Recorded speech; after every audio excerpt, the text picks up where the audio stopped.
This episode of the Sloopcast is brought to you by the Mad Canadian Barbecue Company. Mad Canadian Barbecue Company is an Ohio-based company located in Cary, Ohio, where they usually say our seasoning will take your barbecue from good to great. Great seasonings such as the Sonoran Heat, the Cajun, the two-border Cary Steak, the Discord, and the Old Fashioned. Can't go wrong with any of those great seasonings over at the MadCanadianBBQ.com. Their site should be up shortly as I'm checking this as we're recording. It is still down, and I believe he should be coming back from vacation here shortly. So once that site's up, be sure to get your hand on all of those seasonings, again, over at the MadCanadianBBQ.com. Be sure to use that promo code Sloopcast10 at checkout for 10% off your entire order. Mad Canadian Barbecue Company, where he has your butt covered. This episode of the Sloopcast also brought to you by the Iron Bean Coffee Company. Iron Bean Coffee Company is a premium small batch roast order veteran-owned coffee company. World-class hand-roasted micro batch coffee, fresh roasted to your order. It does not sit around in a warehouse. It does not sit around in a truck. It does not sit around in the back of Kroger or wherever else or on the shelf for weeks on end. It is shipped directly to your house, and it's not roasted until you order it. That's how you're ensuring you're getting the best premium coffee possible. Also, all of the beans are fair trade certified and USDA organic. How else could you go wrong? What else do you want? Jared, I'd like to support a local company. Guess what? They're from Ohio. Gotcha. Haha. Free shipping over $50. Subscribe and save is also an option available to you. Some of the flavors are available in K-Cup. So some of their more popular flavors available in K-Cup. And if you have any additional concerns, any additional questions, or if I've just piqued your curiosity, go ahead and head over to ironbeancoffee.com. That's Iron Bean Coffee, America's local coffee roaster.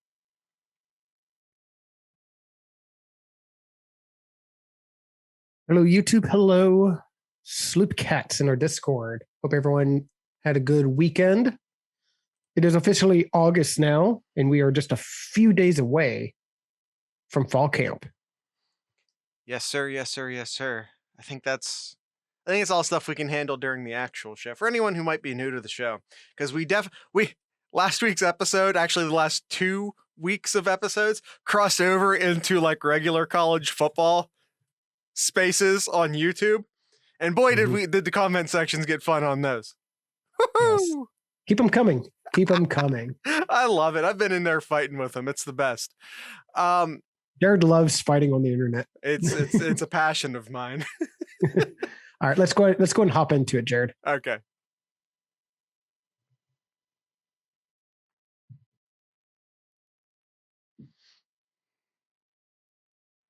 We've got barbecue back here. You're all invited. Welcome to the Sloopcast. How are you doing today, Kyle?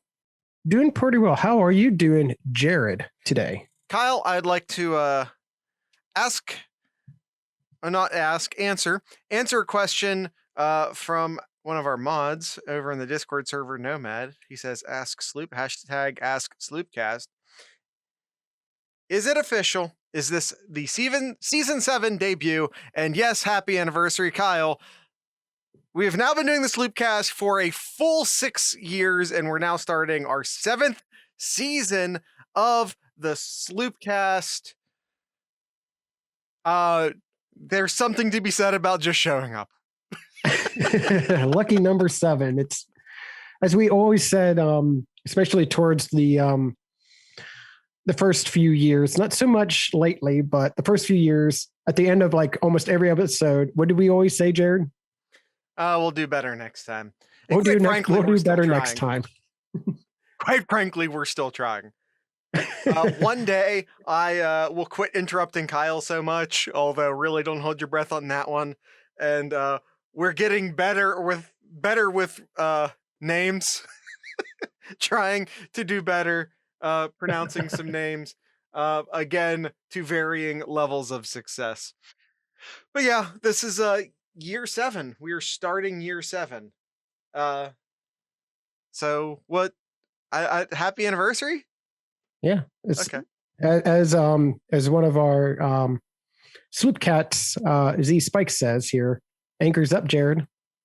Sails up full. Should I do it? Should I do it for the old timers? Should I do it for the old timers? Start season 7. Should I do it for the old timers, Kyle? Sure. Suncard's going to be so happy when he hears this. Anchors up, sails at full. Welcome to the Sloopcast. How are you doing today, Kyle? I had to do the whole thing. Nostalgia. You have to answer. You actually have to answer. Once I start the thing, I have to keep doing the thing. All right, let's get right into it. Let's go. We're past right into it territory, Kyle. As several people have pointed out to me in the angry YouTube sections, you take too long to get to the actual shit. Shut up! It's a podcast. This is what we do here. There's a fast forward button if you don't fucking like it. So I think we have some. I think we have some news here.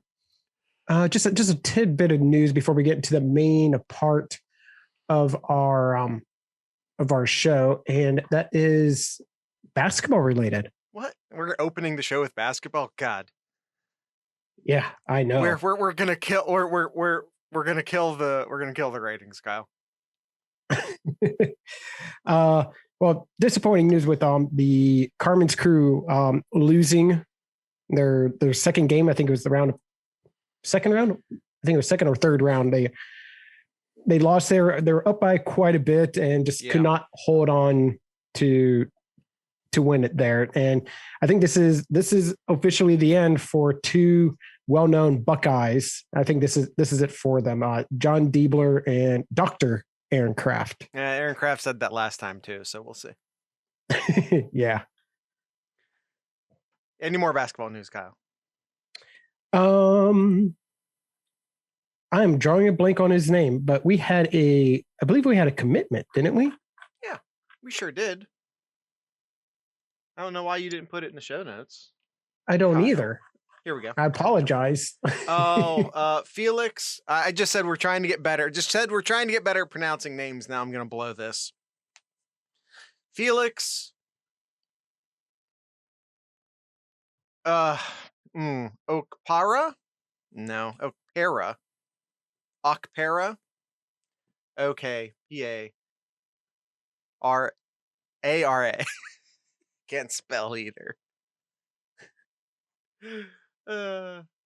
Kyle, he's a native Nigerian who's committed to Ohio State earlier last week. Here's a big center, 6'11", 210-pound recruit, a top 50 recruit as well. And this is a much needed position that Ohio State was looking for. Yeah, it's certainly been an issue past couple years having a big guy up in the middle, having a true center, because struggling with a lot of Big Ten teams who have a lot of big guys in the middle, a lot of true centers in the Big Ten, and Ohio State hasn't necessarily had the ability to match that. So yeah, getting a big guy in the middle is certainly a huge win for Ohio State. I don't know if he's going to be an immediate contributor, not in the way you necessarily want him to be, but still we're moving towards something with this acquisition for the Buckeye basketball team. But Kyle, we're going to start talking about some football now. Yeah. Let's take a look. Let's take a look at the Big Ten as a whole. Well, before we do that, because I'm sure this is going to change here. It could change. It could not. We'll see. But the big talk here in these past few days, Quinn Ewers may or may not be joining Ohio State as early as this week. A lot of things still need to happen with Ewers when it comes to his last credit that he has to achieve to graduate from high school and other stuff too. But may or may not, we could see Quinn Ewers as early as this week. Yeah, I am leaning towards not. That's sort of where I'm leaning. I'm leaning towards not. But it is certainly still a possibility. As far as is this good for Ohio State or not?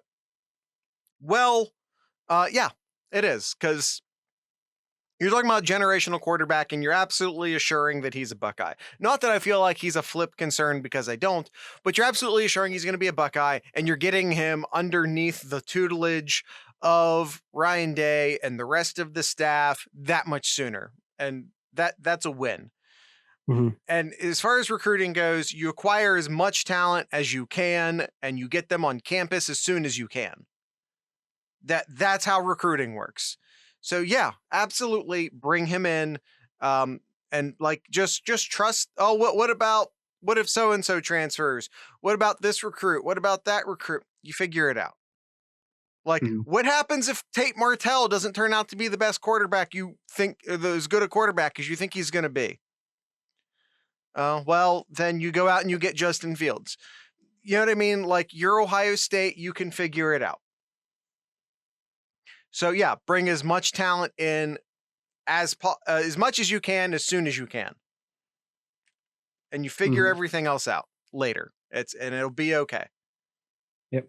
Speaking of recruits, and then we'll get into our meat of our episode here. But Jaheim Singletary does not appear to be a Buckeye here. We'll see. Yeah, he's supposed to be announcing something on Sunday. As we're recording this in the afternoon on Sunday, he's not said anything official yet. Although he might be. He took Ohio State stuff out of his profile after visiting Miami, so that's not a great sign. I'm not willing to call him gone yet, but when someone takes the Ohio State or wherever they're currently committed to stuff out of their social media bios and stuff like that, it's not a great sign. That being said, maybe he's just trying to stir some drama up. Maybe he's just trying to get some attention for himself, and it's fine. Ultimately, he either comes here or he doesn't. And again, you just get as much talent as you. And Singletary's a special guy. You want him on the team, and if you lose him, that's a huge loss. It's a big loss. But you move on and you go get the next guy. Yep, absolutely. All right, meat of our episode here. We're going to do our Big Ten preview for the 2021 season. Yeah. We are working off of the preview put out by the guys over at Pick Six Previews. So that's a lot of, so we'll be going through like preseason rankings, preseason predictions, preseason all this, all that teams. So just to source it all right up front, this is from the Pick Six Preview season preview guide. So that's where, just so I don't have to keep saying per Pick Six Previews, per six picks, blah blah blah blah blah. That's where all of this is coming from, unless I say otherwise. All right, where do you want to start here, Jared? You just want to start with their top teams here? Sure. Projection? They listed their top 66 teams, which I believe are basically all of the Power 5. Thank you. All of the Power 5 teams, and ranked them from first to last. And out of this list, Ohio State is number 3 behind Oklahoma and Georgia. I appreciate what Pick Six Previews is doing here. I believe that the top 3 teams are, in rotating order depending upon the season, Bama, Clemson, Ohio State, and I believe that's the case until it is proven to me otherwise. Yep. That is how I choose to live my life. I should probably point out that they did predict the playoff, and they predicted the playoff with Oklahoma with the number 1 seed, Georgia with the number 2 seed, Ohio State with the number 3 seed, and North Carolina with the number 4 seed. And I honestly I don't see it. That's just, I get that they're trying to do something different, and I get it. I really do. I get it. But it's Bama, Clemson, Ohio State, and someone else until it's not, in my mind. And I know that's not an exciting answer. In fact, it's probably a pretty boring answer, but that's just how I'm rolling for now.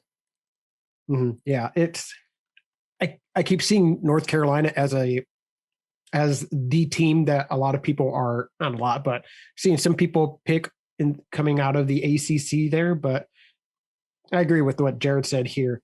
It's Clemson until someone can finally knock off Clemson in that conference. Right.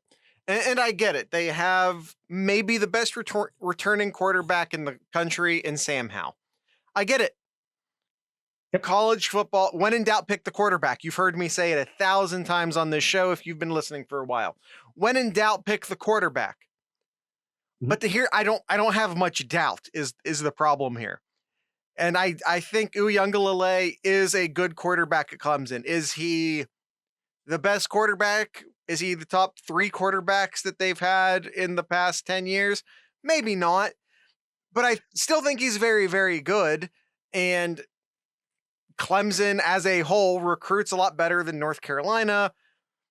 I'll believe it when I say it. But yeah, they have the best quarterback, at least best quarterback who we've seen, best returning starting quarterback. Let me say it that way.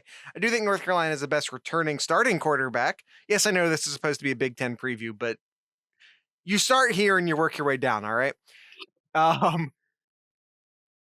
Probably the best returning starting quarterback in the country this year. And I think that's worth a lot in college football. And I think North Carolina can compete with Clemson, but it's Clemson until it's not. And that's how I choose to live my life. Yep. All right. Looking at the rest of the Big Ten here, Jared mentioned Ohio State third.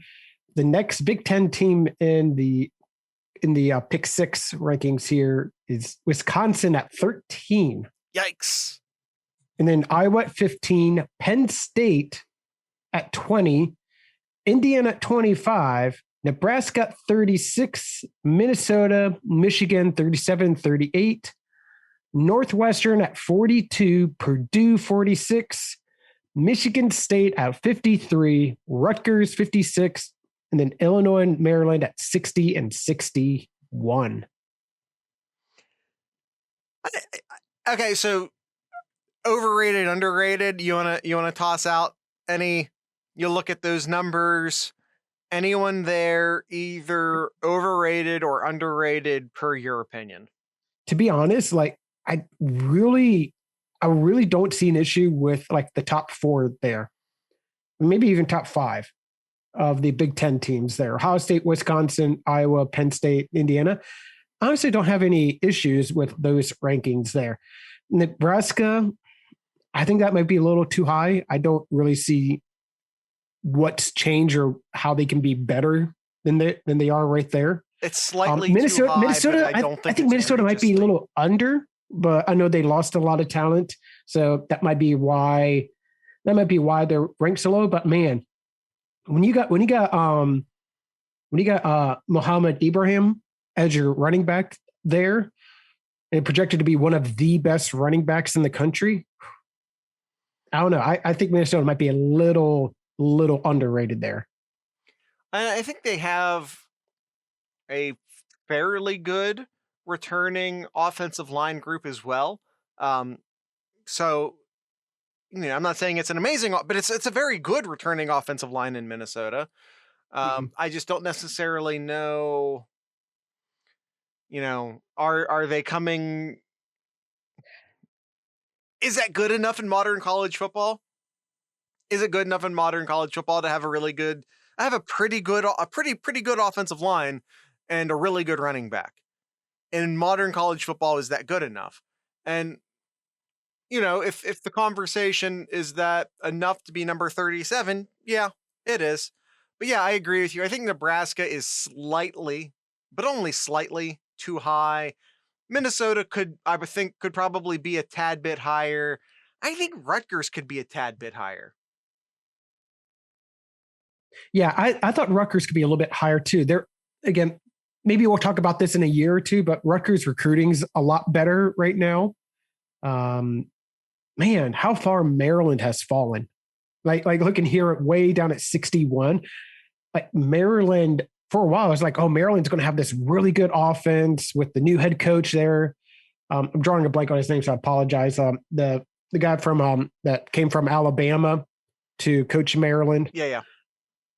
And to see him at the bottom there, that doesn't bode too well. Illinois is the worst team in the Big Ten until someone tells me otherwise. Much like our Clemson conversation, but in reverse. Maryland, I think, is also very slightly underrated as well. Yeah. So kind of moving ahead here a little bit, since we're staying with the Big Ten, I don't want to try to stay in order what we had here, but ranking wise here, what the Pick Six previews had here in each division here in the West, they have Wisconsin and Iowa as your top two.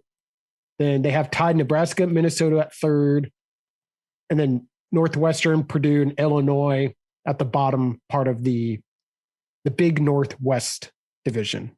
And I agree with that. I don't know. I don't have a strong feeling about Iowa, to be honest with you.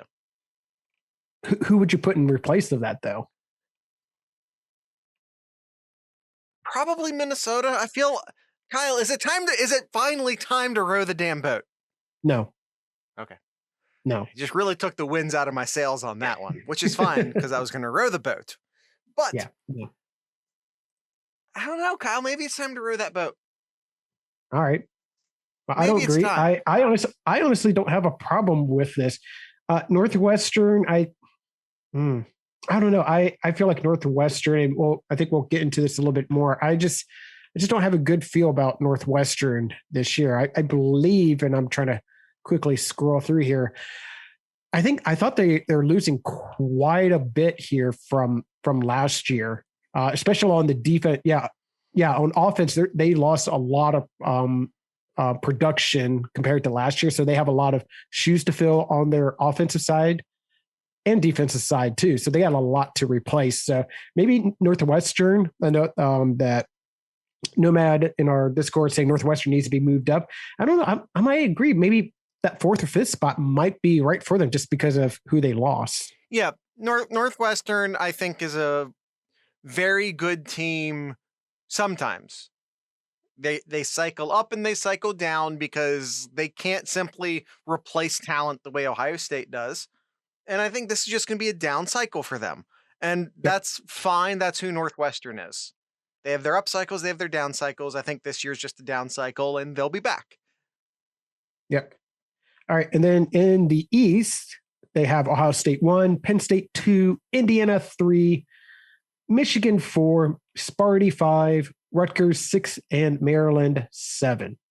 Kyle, I honestly think this is right. Maybe just swap Rutgers and Michigan State over. There you go. And then you're right there. I also think Indiana can challenge Penn State as well. Mm-hmm. Yeah, I could see that too. But I agree with you. I would have put Rutgers above Michigan State. But if ties are an option and we have a tie over in third place, so we know ties are an option, I feel like I would have tied Penn State and Indiana. Yeah. Arguably the best returning quarterback in the conference. And yeah, I the word returning is key there. And I think, again, much like Sam Howell, I think that's worth something. Is Michael Penix the next coming of Justin Fields? No, he's not. By the end of the year, does it prove that CJ Stroud is actually a better quarterback? Yeah, I'm sure that happens. But he's the best returning quarterback in the league right now. And like I said, I think that's worth something. Mm-hmm. I mean, yeah, Indiana is going to be really, really interesting to watch this year. They have one of the best, well, production-wise, they return the vast majority of their players.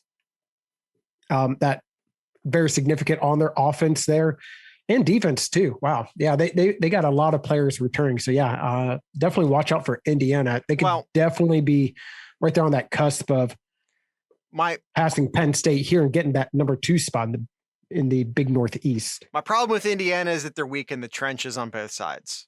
I don't have a ton of faith in their offensive line or their defensive line, which is probably why the guys ever Pick Six Previews gives Penn State that bit of a nod, because Penn State is or at least I think will in fact prove to be better in the trenches. Um, Yep. Ultimately, that's what matters in my mind. And also probably why maybe Rutgers and Maryland are a bit low. Rutgers and Maryland have been making some really good moves in the skill position areas, but in the places like offensive and defensive line where it takes a few more years to sort of recruit, develop, grow offensive and defensive lines sometimes. You do see Rutgers, Maryland fall, maybe not quite caught up in that area yet, which is again maybe why Michigan State gets a bit of a nod over them. But I don't know. I just really dislike Michigan State. Yep. No, you could probably put Michigan State maybe in that last spot too, but I think it's going to be a fight with Maryland and Sparty in that last week there. Nomad brings up a good point. The first 5 games there could possibly see them as only a 2 to 3 win team, as their schedule for the first 5 games is at Iowa. They play Idaho, Cincinnati, Western Kentucky, and Penn State. We'll find out a lot about Indiana and right before their bye week. I think we're going to look at those schedules, and we're gonna do some overs and unders, and we're gonna look at that. But I think, Kyle, let's maybe hit an early ad break, and then we're gonna look at some All-American teams. What do you think about that? Yeah, sure. You want to start us off, or do you want me to tell you a little bit about? I'll tell you about the Iron Bean Coffee Company. I've been talking a little bit about some flavored coffees as of late. So let's talk about some of the non-flavored coffees. Let's look at some medium roast. There's the Ride or Die. There's the Rage Against the Dying of the Light. Those are both amazing. And then there's the Cast Iron. And then sort of a medium coffee, the Thor. And then you have the Rocco, which is available in a dark or a medium roast. The Ride or Die, I think is I'm going to say it's one of my favorite coffees, but I'm also probably going to say that a couple times. So give me a little bit of leeway here. Ride or Die, it's a gentle, distinctive version of the classic American breakfast cup. Brazilian yellow bourbon beans, superb smoothness and flavor. The Rage Against the Dying of the Light has notes of cherry and milk chocolate. Medium body with a long finish. Then there's the Cast Iron, which is a medium roast with 100% single origin Honduran Arabica beans. And then I said there's also the Rocco, which is available in medium or dark. But this is a unique Ethiopian natural. It's really for people who enjoy coffees that insist on being noticed. And then there's the Thor, which is, it's not necessarily a medium roast, but it's also not a dark roast. It's somewhere in between the two. Thunder and lightning will course through your veins, because of course it will, because it's the Thor. But all of these coffees and many, many more, including some flavored coffees and some dark roast coffees and 1 or 2 lighter roast coffees, all of those can be found over at ironbeancoffee.com. That's Iron Bean Coffee, America's local coffee roaster. This episode is also brought to you by our good friends over at the Mad Canadian Barbecue Company. Don't let that name fool you. Mad Canadian is an Ohio-based company in Northwest Ohio. Mentioned some of the great seasons they had at the top of the show. Mad Canadian has a food truck for those who aren't aware. They have a food truck that goes mainly around the Northwest Ohio, sometimes in the northern part of Ohio. But they will be staying close to home, actually at home, this weekend as part of the Cary Business Expo. There is a Cary Fest happening on August 6th and 7th this weekend. So if you're in the Findlay area, why don't you head on over to that Cary Fest and look for that Mad Canadian bus there and get yourself some good old barbecue over there.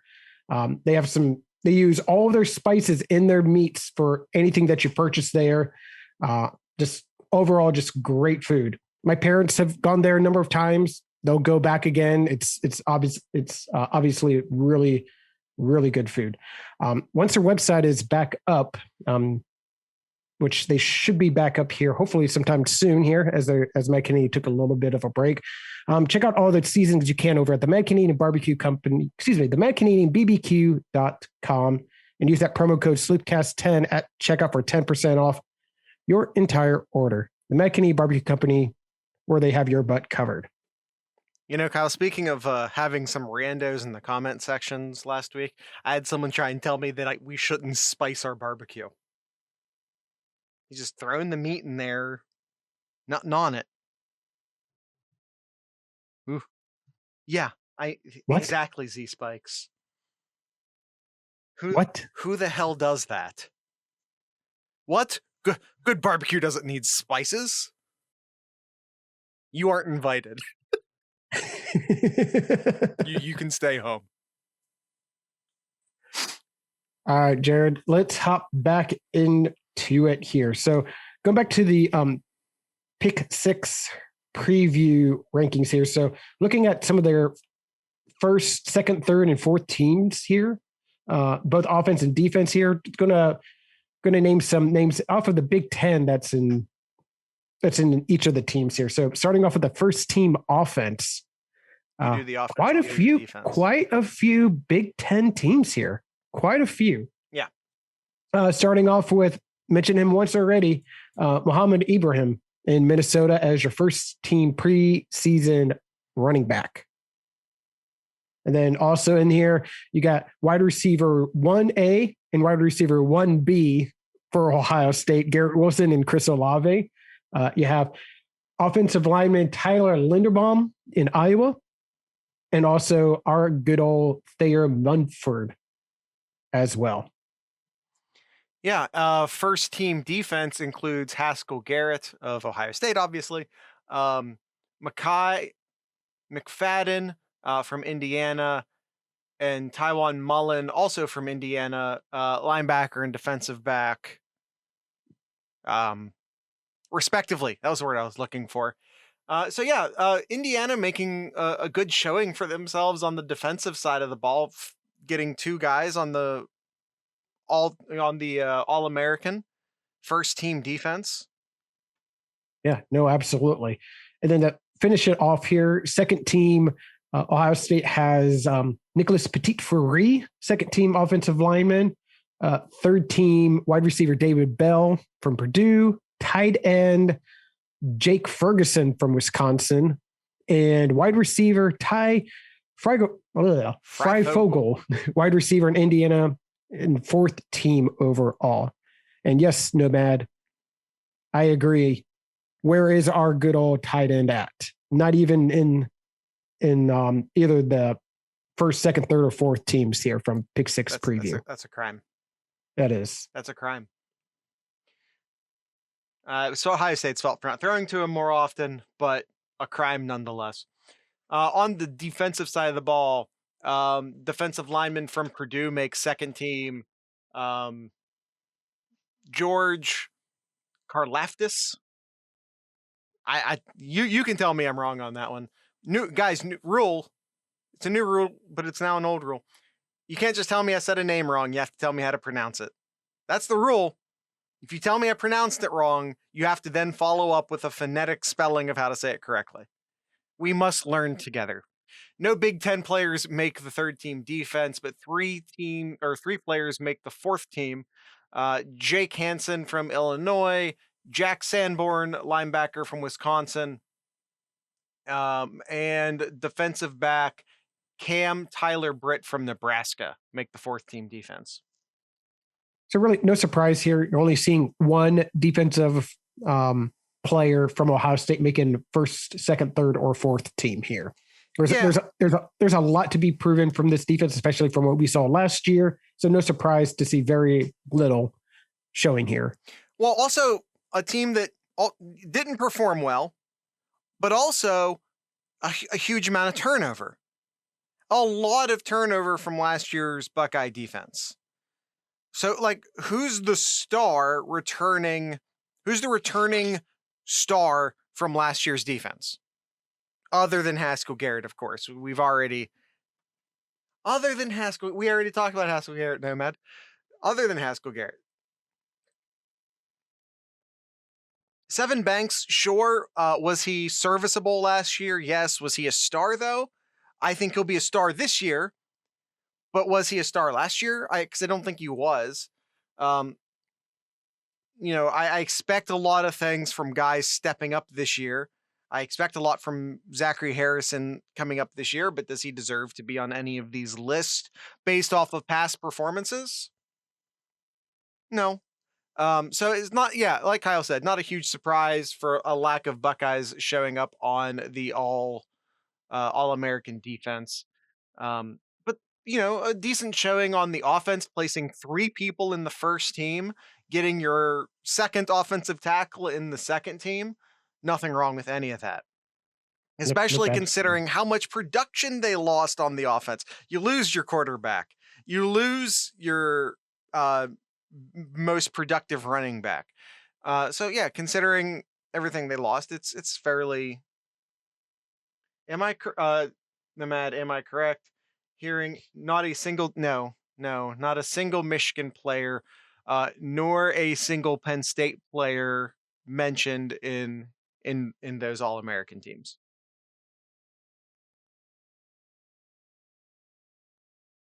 Heck, even Illinois had one showing in here. Yeah, good job, Illinois. Like, I'm not even trying. I don't even want to be condescending here. Just good job.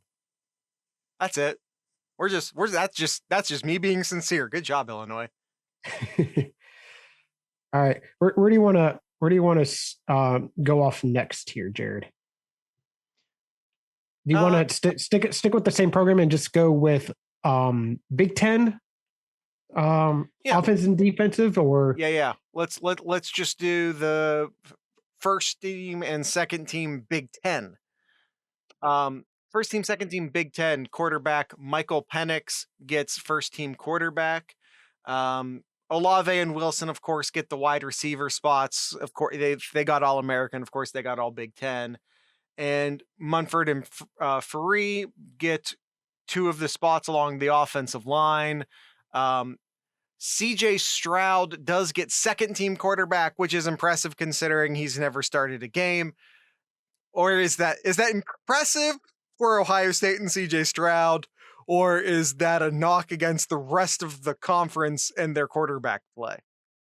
You could say the same thing with second team TreVeyon Henderson being on here as well. Okay, see, now we need to have a conversation about. Oh man, really? That is maybe bold, maybe ridiculous, but maybe right.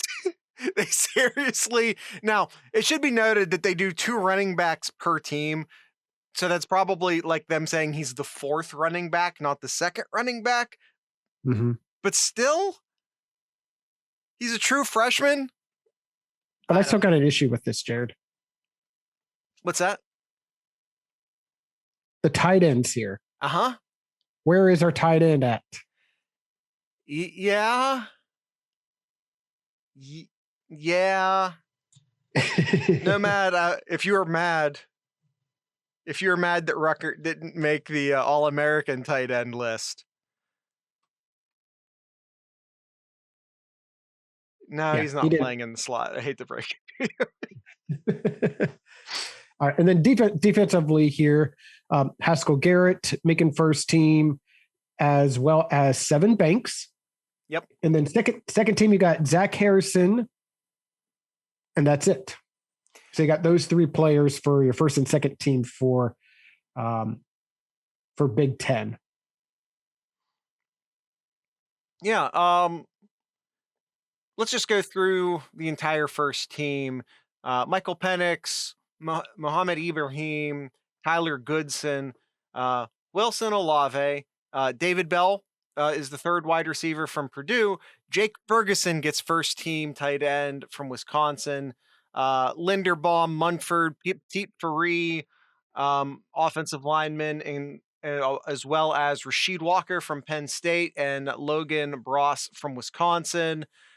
Defensive line, Haskell Garrett, George Karloftis from Purdue, Adian Hutchinson from Michigan, Zach Vandenberg from Iowa, Mekhi McFadden, linebacker, Indiana, Sanborn and Hansen, linebackers from Wisconsin, Illinois. Defensive backs, Taiwan Mullen from Indiana, Brandon Joseph, Northwestern, Cam Tyler Britt was Nebraska, and then of course Seven Banks. We have an LOL Hutchinson. LOL Hutchinson. Gangland doesn't even want one Michigan player on the board. Doesn't even want one. He's gonna throw some shade, and quite frankly, I'm here for it. It's fine. Yeah. All right. So that's all the preseason All-American and Big Ten, respectfully here. So now, Jared, Big Ten win totals and projections. Yeah. For this year. Yeah. This is not from Pick Six Preview. This is from Bet365. Bet365. All right. Bet365. Kyle, they give final predictions here. I'm going to turn these into over-unders for the sake of my fun. So okay. I'm going to say Ohio State. We're talking regular season here. Mm-hmm. Regular season, over under 11.5 wins. I'd go with over. Gotta go over. Yep. Wisconsin, over under 9.5 wins. Ooh. I got to go with looking at their schedule real quick here. Sorry, scrolling. All right, so they have here Penn State, Eastern Michigan, Notre Dame, which is going to be played in Chicago. That's tough. Michigan, Illinois, Army, Purdue, Iowa, Rutgers, Northwestern, Nebraska, and Minnesota. Ooh. They got Army in the middle of their schedule there, Jared. Not fun. Not fun. So you said 9.5 games? Yeah. So that essentially gives them room for 2 losses. I'll go with over. Essentially, are you going with 10-2 or 9-3? That's a great number there, but I think I'll go with over just because I don't really like anybody else in that division there. So I'll go with over. I do think they're clearly the best in the division. I think they lose to Notre Dame, and I think they probably drop another Big Ten game along the way and finish 10-2. Therefore, I'm going to go over. Yep. Indiana, Kyle, over under 8.5 wins, 1 less than Wisconsin. 8.5, and I think I already said their schedule once already. I think I'm going to go under. I think I'll go under. I don't know. This is supposed to be a really good Indiana team, but man, they got a tough schedule. I mean, they get to play Luke Fickell's team in September here, and not to mention going to Penn State and then playing Ohio State, playing Michigan. They're I'll go over. Actually, I'll go over. Because I think those might be their 3 losses there. It's probably Penn State, Ohio State, and then finding a third loss there, whether it could be at Iowa, maybe at Michigan. Yeah, I'll actually go over. They're also hosting Minnesota, second to last game of the year. That's a potential loss as well. Mm-hmm. Yeah, I'll go over. I like him at 9-3. Mm-hmm. So yeah, go over. Iowa also will go with 8.5 over under. Iowa, Indiana, Iowa State, Kent State, Colorado State. I'm going under here for the record. Maryland, Penn State, Purdue, Wisconsin, Northwestern, Minnesota, Illinois, Nebraska. I'm going to go under. Yeah, I just don't have a ton of faith in Iowa right now. They got Iowa State, which I think they'll lose. I think Iowa State's is a very good team this year. I think they'll lose to Iowa State. They got easier games with Kent State and Colorado State, but yeah, I think they'll just miss that projection there. I think they'll win 8 games, but So I'll go under. All right, Kyle. Michigan, 7.5. 7.5. Under. Under. We're going under. We are going. That's my expert analysis here. I could barely hear that, by the way. So that's fine. Western Michigan, Washington, Northern Illinois, Rutgers, Wisconsin, Nebraska. I'm sorry. Are you still talking about Michigan? I already gave my expert analysis on this. All right. Did you hear that one? Yeah, I go under. I just do not trust anything that comes out from them this year. And yeah, it's not good. Not good. All right. Northwestern, Jared, on the other hand. Northwestern, 7.5. I got to go under here. They're just missing a lot of talent. That's I don't think they have. I don't know what the hell's happening for them at quarterback. I don't know where their points come from. Their offensive line is going to be a mess. I have no idea what's happening for them from a wide receiver perspective, from a quarterback perspective. I think their defense should be decent enough, but I don't think their defense is going to be exceptional.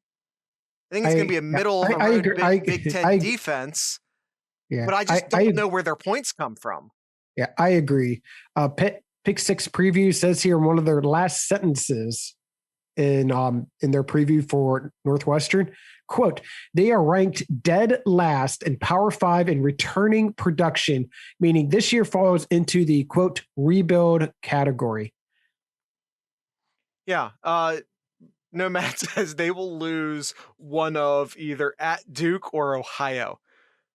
At least let's slow down a little bit. But here's the thing, that's not totally ridiculous either. I just don't know where their points come from. Yep. All right. Penn State, 7.5 wins. I think I'm going to go over, primarily because I like Rutgers, but they're a year or two away. I like Maryland, but they're a year or two away. They're not good enough this year to compete with Ohio State. I don't think they're going. I think they're about tied with Indiana, and we already gave Indiana a pretty big compliment. I mean, we had their over under at 8.5. They're only one game less. Maybe the game with Indiana and Penn State helps define that differential. But I'm gonna go with over here. There's nothing spectacular about Penn State, I don't think, but I also don't think there's anything wrong with Penn State. Does that make sense? I think that they're kind of a solid third or fourth place team in the Big Ten this year. So you know what's really funny about Penn State here? I'm looking at their schedule. Their first 6 games at Wisconsin, home to Ball State, Auburn, Villanova, Indiana, and at Iowa. They could start off 3-3. They could start off 3-3 before they have their bye week, and they'd still get to that 8-4 projection here. So yeah, I'll go with over. I think even after their bye week, they'd lose one game on the road to Columbus, and they could win their other games: Illinois, Maryland, Michigan, Rutgers, Michigan State, and get to 8-4. So yeah, I think over, and I feel pretty confident about that. Okay, Kyle. We have Minnesota over under 5.5 wins. Ooh, I'm going to go with under. I'll go with under. I'm just not really confident with like what with just I'm sorry. Yeah, you said Minnesota, right? Sorry. Yeah. I was looking at Maryland. Oh, okay. You had me thrown. I thought that was easy over. Sorry. I am sorry. That was an easy over. I was real confused. Minnesota at 5.5 wins. Oh. You want me to go first? Yeah, I want you to go first because I'm ready to row the boat here. Now, are they going to be good enough to compete against Wisconsin this year? No, I do not believe that they are. But I think that they can. I believe, surpass both Iowa and Nebraska and be the number 2 team in the Big Ten. They have problems on the defensive side of the ball this year. I think that's pretty obvious. They have problems in the wide receiver core. I think that's pretty obvious. But I think they have a solid quarterback. They have a very solid offensive line. And I think inarguably the best returning running back in the Big Ten this year. Yeah. And again, if they can figure out how to be at least somewhat good with their current wide receiver core, then I think they could potentially get into some shootouts and make up for some of their deficiencies on the defensive side of the ball. I guess I'll go over here. If it's 5.5, they are returning a lot of their production on the defensive side, but it could be good or bad depending on how you look at it. Rush defensive wise, they were pretty much almost dead last in every category there. But I mean, when you got schedule like you're playing Miami, Ohio, at Colorado, could be interesting. Bowling Green, then you're also playing Maryland and Northwestern and Illinois. Yeah, I could see them getting to 6 wins here. So I'll go over. All right, Kyle, let's do these last group a little bit fast. All right. Nebraska, same. Over under 5.5. I think I'll go. I'll go under. I'll go under here. I'll go under. Like they got some tough games here, including Oklahoma, Ohio State.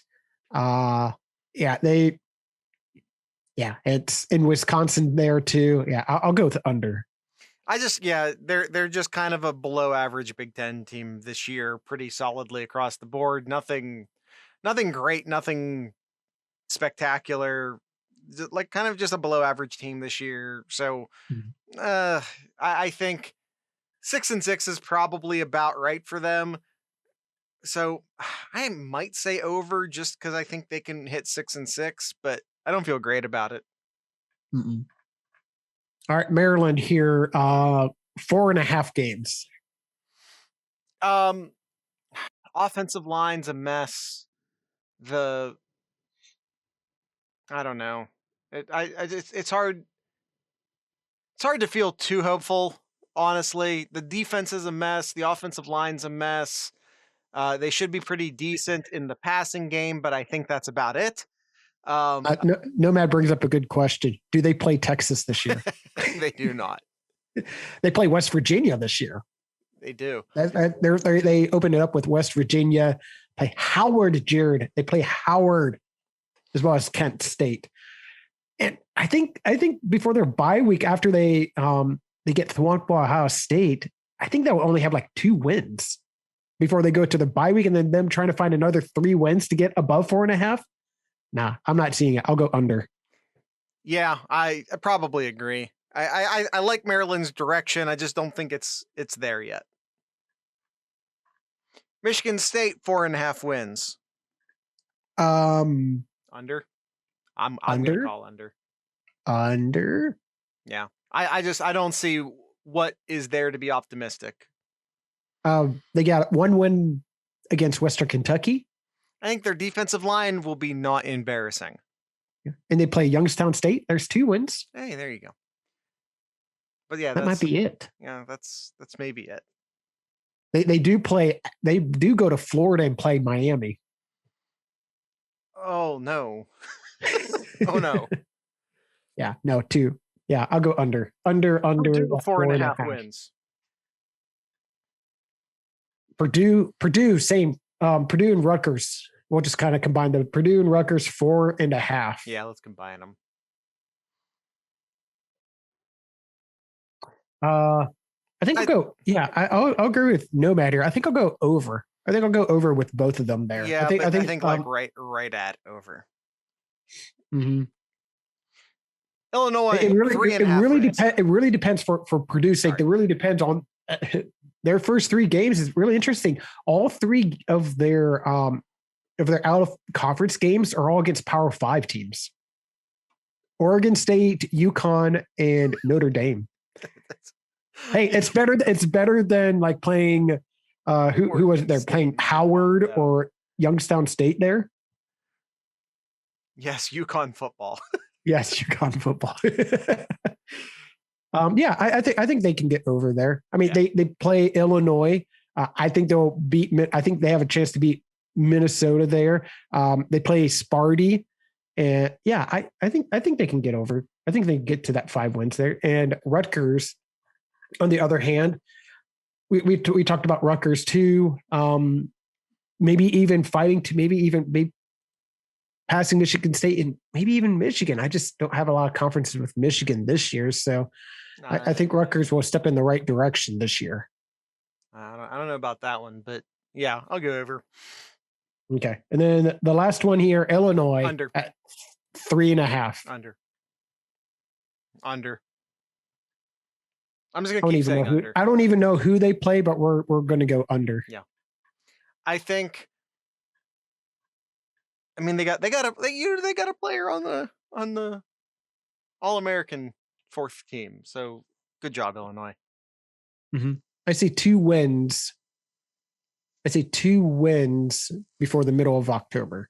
Can you see any way to get 2 more?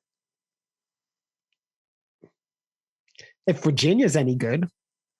The Virginia's the same mediocre ass Virginia they've been forever.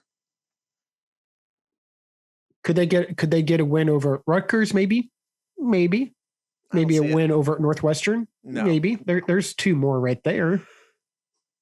But I'll go with under. Yeah. You're going to have a team that has 3 or 2 wins this year. It's almost inevitable. You always have a Big Ten team with 2 or 3 wins. All right, Kyle, let's do some Ask Sloopcast questions. Then let's GTFO. All right. Nomad asks us, should award watch list exist? For our sake, yes. It gives us something to talk about. Yeah, except we haven't, Kyle. They've been coming out, and we don't care. Like, if it's not even being used for podcast fodder, what good are they? Yep, you're right. You're right, Jared. You're right. This is from Kabuto. When you were each 18 years old, what would you have done with $1 million?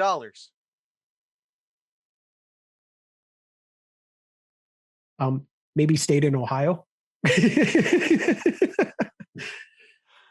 Oh yeah, but if you were 18 though, 18 and you have $1 million,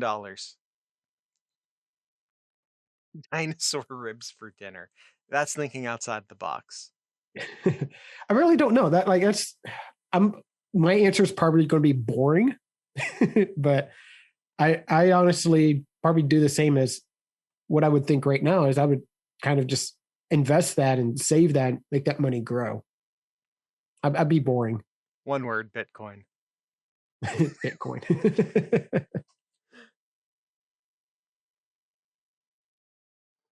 Sorry for the lame answer, but that's what I would have done. I was a boring kid. I can confirm. Let's see. Which program has taken a bigger downfall, Michigan or Nebraska? A question from Nomad. Ooh. In terms of recency, I would go Michigan, but overall, I think I would go with Nebraska then. I don't know. Because when's the last time Nebraska's been good? Mid-90s. When was the last time Michigan was good? Mid to late 90s? Well, they had what was it? Their revenge tour. That was a good team. You have to admit that was a good team.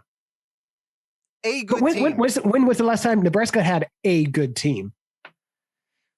A single good Nebraska team. Exactly. No, I feel like they've had Sue's team when one of their last years in the Big Ten. Yeah. Someone has my back down there. Gangland, when Sue was there, basically ruined Texas's year by taking McCoy out in the Big 12 title game. They've had good teams. Okay. Yeah, I'll give you that. I'll give you that 2010 year there. Okay. But since they joined the Big Ten. No, not since they've joined the Big Ten. They did have one good year. In 2012, they went 10-4. See, is that much worse than the Revenge Tour team? I think they had a better record, but either way, I'll go with Nebraska as a whole. I think Nebraska's had a bigger downfall. I think there's less of an excuse for Michigan, though. They have more money. They're in more fertile recruiting territory. I don't know. I'm going with Michigan. All right. What's our next question here, Jared? Kabuto asks, if Craig Young wins the bullet position this year, what does it mean for the Ohio State defense?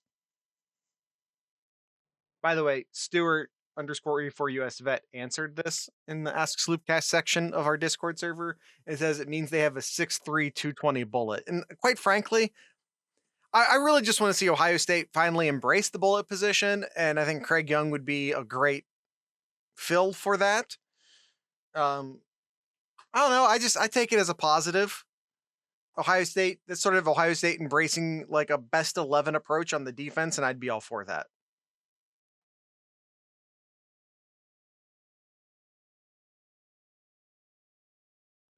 Here's another good one for you. Buckeye Zach asks, does Illinois where head coaches go to let their careers die? Recently? Yes. Yeah. It feels like a retirement job at this point. Mm-hmm. Yeah. Duncan from the Discord, how are the Ohio State Olympians doing? Well, Hunter Armstrong is a gold medalist in the 4x1. That happened, I believe, Saturday. There you go. I've honestly been paying like little no attention to the Olympics this year. I've not been able to get into it. Sorry. This one from Nomad. Does the Big Ten try to pillage the Pac-12? If you listened to last week's episode, you know damn well that we do believe that is the case. Or prop it up and go after ACC teams to ESPN. The ACC teams I don't think are realistic options. They're in a TV rights deal until 2035. ACC put up their walls big and tall after Ohio State raided them last time. And I don't see that. I don't see it changing. I don't see anyone leaving the ACC. I went into a lot of details on last week's episode as to why I think that's the case.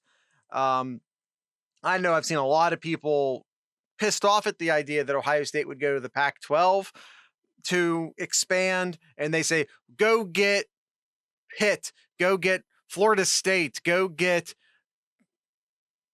Guys, it's not happening. It's really not happening. I hate to break it to you. It's not realistic.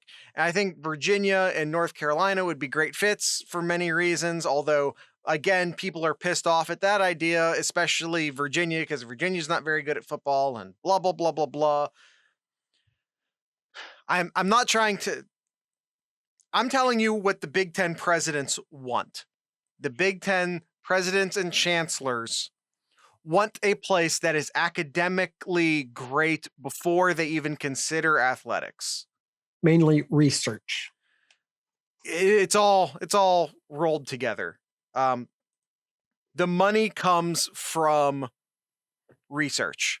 $10 billion generated by the Big Ten every year in research money. Yep.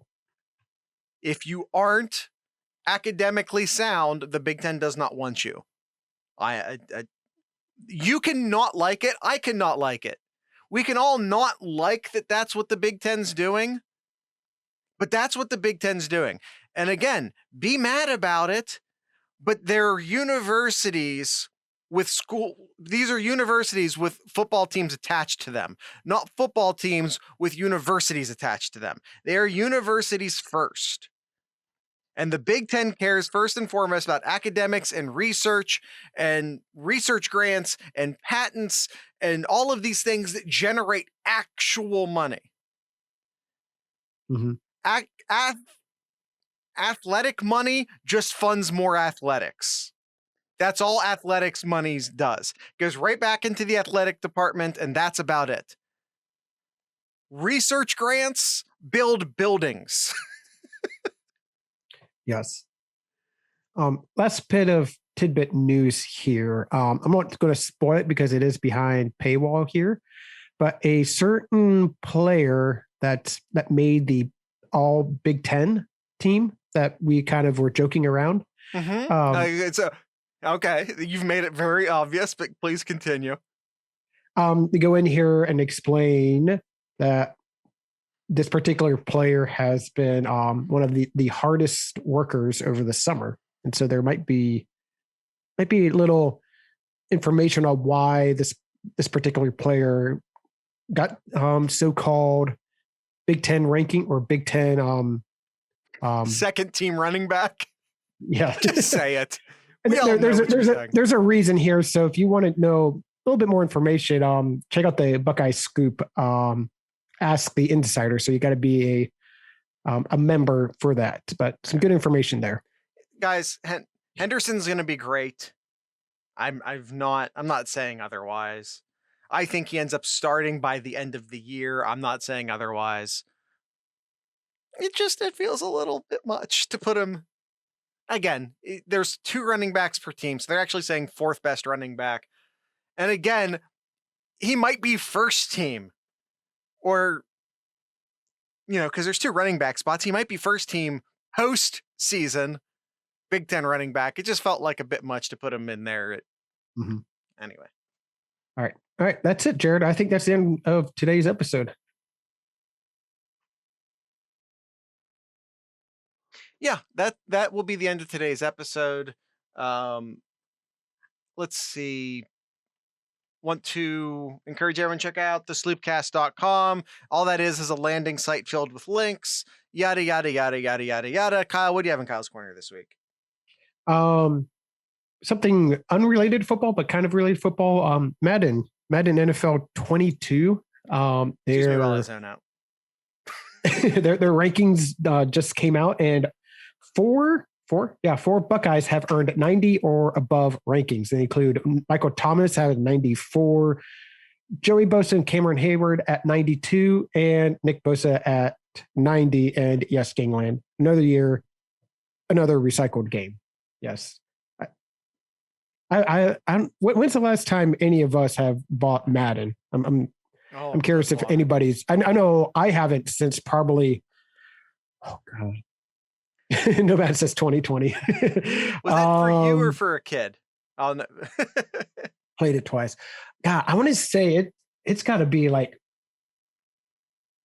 2016 or something. I might actually have it in here. It's an old one here. I feel like 2016 might be generous. Yeah, no, I don't even have that. So no, it's got to be older than that.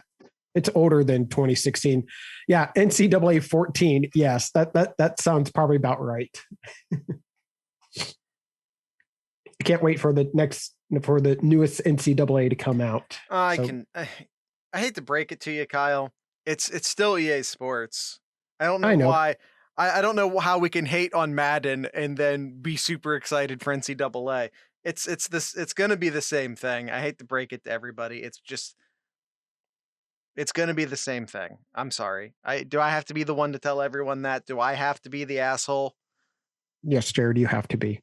All right, I guess I'm the asshole. Guys, it's the same people. It's going to be the same mess. I'm sorry. Yeah, I earned that one, Gangland. Sorry. All right. That's all I got in this episode here, Jared. Go ahead and take it away. All right. Just trying to find a band real quick to go ahead and end the show on. Unless anyone down in the comment section wants to throw me a bone. You guys ain't got any Ohio artists you want me to play through today's Someone? Anyone? Little bit of help? Little bit of help? All right, I'll do it myself. All right, tonight's ending music will be from Ohio-based band Forest and the Evergreens, Michigan. Buck and I didn't even know you were in the chat, buddy. Hi, how you doing? This is from Forest. Oh, sorry, we're just ending. This is from Forest and the Evergreens. That will be ending today's show. So I guess with all of that being said, we'll go ahead and encourage everyone to drink local beer, listen to local music, and of course support your local podcasters. Once again, this is Forest and the Evergreens.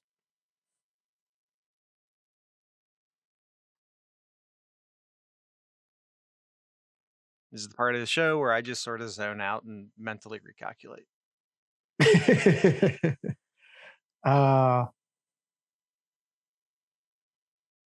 But yeah, we're getting close here. We're Wednesday's the first day of practice here. So yeah, it'd be really fun actually just seeing pictures and videos of the players are practicing again. Are we getting the scarlet carpet return this year? I thought it already happened. Maybe, I don't know. No. I saw the picture of oh wow, I can't believe I forget his name. Mikala. Oh well, he's in the NFL now, buddy. No, his brother, his younger brother, wearing the T-shirt. No, I thought that was actually. Was that last year's? I don't know. I think he did that going to the NFL camp. Okay. Sorry, and then I just got distracted because I'm in the basement. I record this in a room in a basement. If that's not obvious to everybody, I got a little tiny little basement window right here. There's a cardinal staring at me. It's just this little tiny basement window. There's a little bush right there, and I just looked up and there's like a cardinal staring at me. Is that a good sign? Is the cardinal a sleep cat? Because if not, getting a free episode, early episode here. Kyle, you can't call a bird a cat. That's offensive. that is their natural enemy. All right, let's go ahead and end the episode, Jared.